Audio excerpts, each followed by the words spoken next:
अमहवा की डरिया पे बोलै कोई लरिया रे सुगना बोलै श्री राम रे ललनवा रे सुगना बोलै श्री राम रे ललनवा।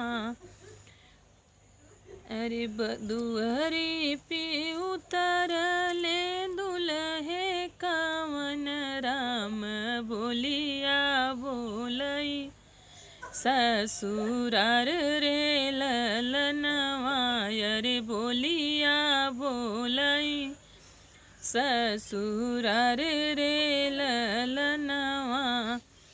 घर में से निकरली बेटी हो कवनी दे अरे बोलिया लेवथी बोलवाई रे ललनवा रे बोलिया ओले थी बोलवाई रे ललनवा।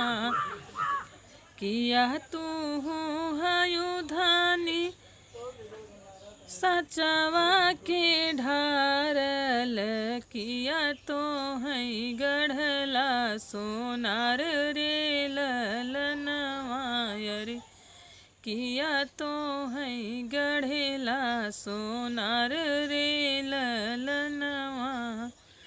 नाही हम हई प्रभु सचवा के ढारल अरे नाही हम गढ़ेला सोनार रे ललनवा रे ना।